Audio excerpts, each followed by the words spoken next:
رحمۃ اللہ، آپ کا سوال ہے نبی صلی اللہ علیہ وسلم کے چچا جناب ابو طالب نے اسلام قبول کیا تھا؟ جی نہیں، اسلام قبول نہیں کیا تھا، وہ کلمہ پڑھے بغیر ہی فوت ہو گئے اور جہنم میں بہت نیچے تھے۔ نبی علیہ الصلوۃ والسلام کی دعا کی وجہ سے جہنم سے اوپر آئے، لیکن ہیں جہنم میں، اور ان کے پاؤں تلے جہنم کی آگ ہوگی، اور ان سے ان کا دماغ چولہے پر رکھی گئی ہنڈیا کی طرح کھولے گا۔ باقی جناب ابو طالب صاحب کی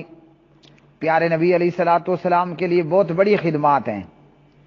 آپ صلی اللہ علیہ وسلم کم عمری میں تھے کہ آپ کے دادا جان جناب عبد المطلب فوت ہو گئے۔ اس کے بعد سے لے کر نبوت ملنے تک اور نبوت ملنے کے بعد تک ابو طالب نے آپ صلی اللہ علیہ وسلم کی خدمت کی،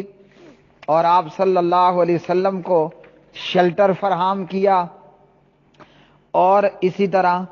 اپنی اولاد سے بڑھ کر، اپنے بچوں سے بڑھ کر آپ صلی اللہ علیہ وآلہ وسلم کو جو ہے وہ عزت اور مقام دیا، اور پیارے نبی علیہ الصلوۃ والسلام کے دشمنوں سے نبی علیہ الصلوۃ والسلام کی حفاظت فرمائی، اور اسی طرح پیارے نبی علیہ الصلوۃ والسلام کے لیے جو ہے وہ آپ پر جو دکھ درد آئے ان تمام میں ابو طالب نے پیارے نبی علیہ الصلوۃ والسلام کا ساتھ دیا۔ آپ صلی اللہ علیہ وسلم کی عمر مبارک 8 سال 2 مہینے 10 دن ہوئی تو دادا عبد المطلب وفات پا گئے، اور پھر اس کے بعد عبد المطلب کی وصیت کے مطابق کہ عبد المطلب نے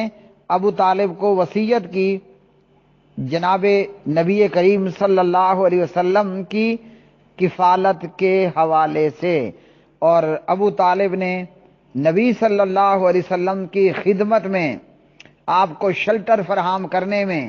آپ صلی اللہ علیہ وسلم کے دکھ درد کا ساتھی بننے میں جو کچھ ابو طالب کر سکتے تھے وہ کچھ ابو طالب نے کیا، اور جب تک ابو طالب زندہ رہے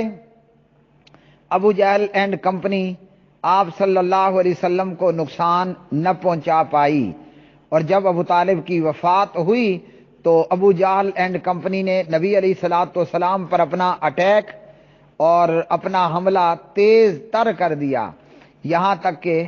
پیارے نبی علیہ الصلوۃ والسلام کے گھر کا گھیرا کر دیا گیا، اور آپ صلی اللہ علیہ وسلم کو رات کے اندھیرے میں آپ پر اٹیک اور بلوائیانہ حملہ کر کے شہید کرنے کی بھی کوشش کی، لیکن ان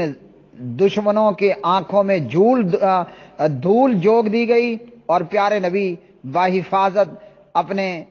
سسر جناب حضرت ابو بکر صدیق رضی اللہ تعالی عنہ کے ساتھ مکہ کو چھوڑتے ہوئے، ہجرت کرتے ہوئے، اپنے بستر پر جناب حضرت علی علیہ السلام کو سلاتے ہوئے مدینہ طیبہ کی طرف ہجرت کر گئے، لیکن صد افسوس کہ جناب ابو طالب کلمہ نہ پڑھ پایا، اور اس نے کلمہ نہ پڑھا، اور بغیر کلمہ پڑھے اس کا خاتمہ ہوا۔